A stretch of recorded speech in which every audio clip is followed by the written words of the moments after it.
ever since the announcement of the next deck build set, Phantom Revengers, fans all over the world have been asking what the archetypes are going to be. Excuse me, and what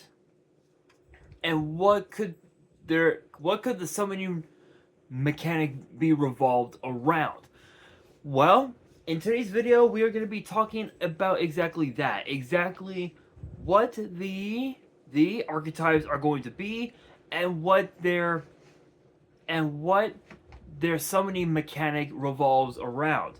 Honestly, looking at the artworks of all three archetypes of some archetypes, and some cards, if you will, looking at these artworks, it's absolutely incredible. Like, you can't deny that the deck built sets can always have a tendency to give us some of the best archetypes we have ever seen in Yu-Gi-Oh's history. Whether it was the new vampire support, whether it was the Sky Striker, or whether it was in Dark Saviors, or when you look at Genesis Impact, you look at the Live Twin archetype, the Magistus archetype, and if I remember right, because I still have the empty box here, Drytron was another one that was really good. Archetypes like oh my god, what's another good one? Toon Chaos with Toon Chaos, which I still have my box completely sealed, and I told myself that if this channel ever got to 1,000 subscribers, which I'm hoping it will, I will open this up in its entirety on the channel. So if you have not done so already, be sure to subscribe, and let's see if we can get to 1,000 subs, because I know that potentially we could get to 500 by the end of the year, because of this right here, my Korean LOB booster box that I plan to open when this channel reaches 500 subs. So hopefully we can get to 500 subs by the end of the year. It's very possible. It is very possible, because we are now 178 subs away from hitting 500 subs. So we are getting close, you guys. We are getting close. So be sure to subscribe if you haven't done so already. but when you look at Toon Chaos, you look at the new Toon support, the new Chaos support. There were a lot of good cards in that set. Even in Genesis Impact, there are so many different deck build sets that helped shape the game to what it is now, especially on Master Duel. It's now gotten to a point where I'm getting annoyed. Like literally everybody's playing Exodia, everybody's playing Malice, Blue Eyes, Dragon Ruler, and I'm here playing casual decks like Numeron and Dark Magician. Like, come on, really? We need a ban list that hits all of those decks and nerfs them completely. That is what we need, you guys. That is what we need. I don't know about you guys, but that's what we need. But with that being said, I'll be talking about that in a future video. That is gonna be one rant I don't even think I ever want to do on the channel. But let's get down to it with the first archetype, which is known as the Hecaton Chier, which I believe I am saying it right. But this is I believe this is one of the monster cards.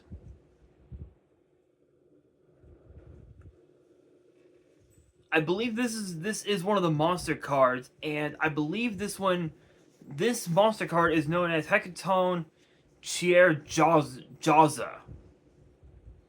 Obviously, the effect hasn't been released yet, but there's the artwork, and it seems as if this revolves around fusion summoning, and it says here that it is a faceless fusion monster whose invisible hands promise you your opponent's salvation. Okay, that's actually kind of sick. I'm not gonna lie, but there's an arc note that reads as follows: Hackathon Chair is the name for the many-armed giant sons of Gaia who were siblings to the Cyclops and the Titans in Greek mythology. Jaza, is from Al-Jaza, the central one, and refers originally to the constellation Orion, but over time it got transitioned to Gemini. Jaza is apparently a story of a woman who married her love but was found dead the next morning after the wedding, and her husband ran for his life. Oh my god. What the hell? Oh my god, that is just too dark. Oh my god.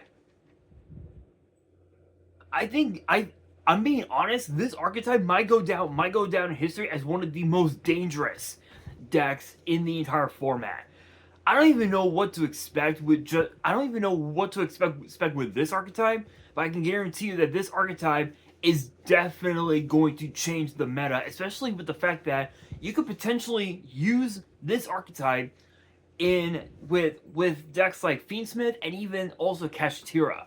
So the fact that you're able to potentially do that proves that this deck is going to destroy the meta.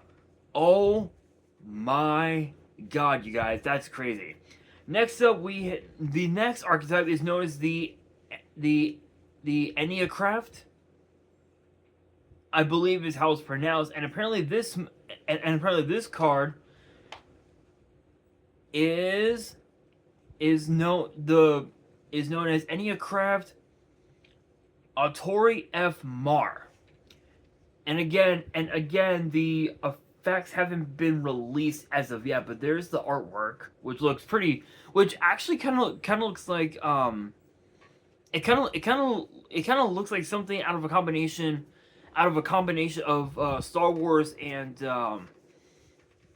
Attack on Titan in a way. Which, if you haven't seen Attack on Titan, definitely check it out. It is one that no one will ever forget. I can guarantee you that. There's an arc note that reads as follows: As far as I can tell, Ennea means 9 in Greek and might be referring to the Enneagram of personality. To verify, can sound 9. The ace monster's name includes F, which is Digama, I believe, i.e. the 6th letter in Greek. Mar likely refers to ocean, and apparently this archetype revolves around flip summoning. So this is the first time in quite some time that excuse me. This is the first time in a very long time that there's an archetype that revolves around flip summoning. In fact, I think the last time we had an archetype that revolved around flip summoning that got released within the last 10 years. So since 2015, there's been 3. There's been 3 that have been that have ever been brought up. To the best of my knowledge, there's the Aqua Actress archetype. There's the is it Aqua Actress?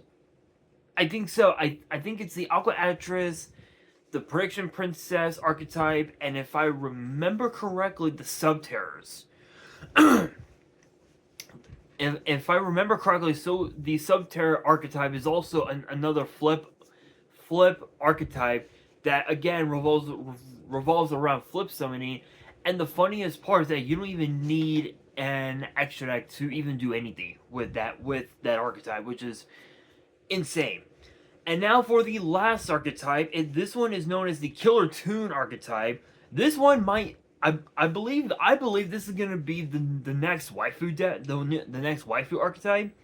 And apparently this is a synchro based this will be a synchro based archetype. So there are some decks that could potentially use the Killer Toon archetype, like potentially Stardust could potentially use it if this archetype can work with the Stardust archetype, then I've got no doubt in my mind that Stardust Killer Toon might just end up becoming the new meta, which is possible. 100%. Don't get me wrong. It could very well be a possibility. But this card in particular is known as Killer Toon Red Seal, and apparently it's gonna be a synchro tuner. So again we don't know much about the cards, what their effects are, nor do we know what the reprints will be like. However, I can say that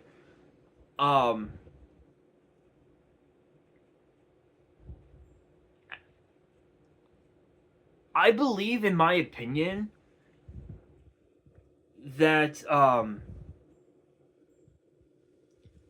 that with the killer is it the Killer Toon or is it the Hekaton Chair? I think the Hekaton Chair, it kind of reminds me of something out of ReZero in a way, in a way, as does the Killer Toon. Killer Toon kind of reminds me of it reminds me of a combination of Transformers and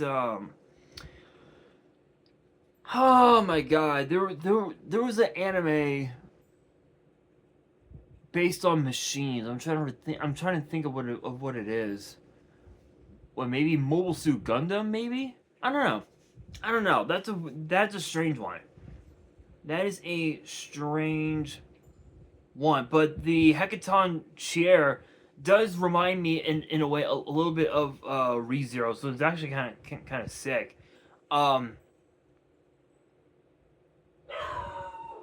But I will admit that I think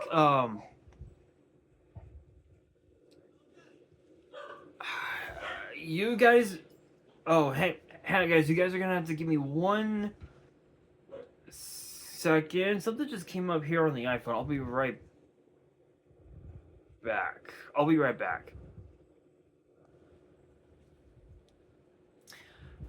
Alright, you guys, I am back. Sorry about that. When I said that there was something with the iPhone, unfortunately I lied. Apparently I do apologize for the little white lie. My dog started barking. So if you did hear background noise, that's my dog's barking, unfortunately. But let's move on. So I will admit, I think there are some other archetypes that could potentially use these new archetypes. Like when you think of when you think of the Killer Toon archetype, you think of the Stardust decks, you think of the Red Dragon Archfiend decks. When you think of the Hekaton Chair decks, you think of Kashtira, you think of Ryziel, you think of Vanquish Soul, which is another crazy one. The Albaz decks, if you will.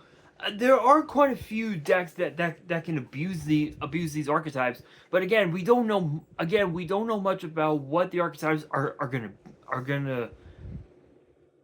to feature, like what cards will be featured in these three archetypes, nor do we know what the reprints will be. Maybe we might see Instant Fusion get a reprint.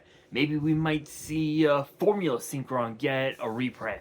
For all we know, we could see Cyberjar get a reprint. Who knows? But I think these three archetypes, this new set, this deck build set, will go down in history as one of the best of all time, like hands down. And depending on what cards will be in the set, again, it could go down in history as one of the best deck build sets of all time, or one of the worst. It is a double-edged sword, but only time will tell.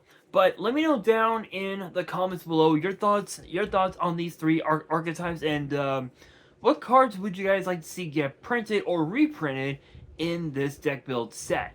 And on that note, that will do it for today's video. Hopefully you guys enjoyed. If you did, make sure you guys smash that thumbs up button.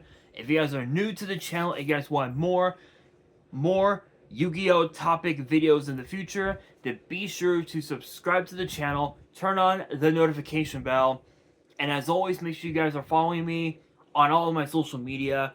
All of my ads will be in the description below, as will the info to my fan mail. It will also be in the description as well. And on that, this is your boy Nash, signing out.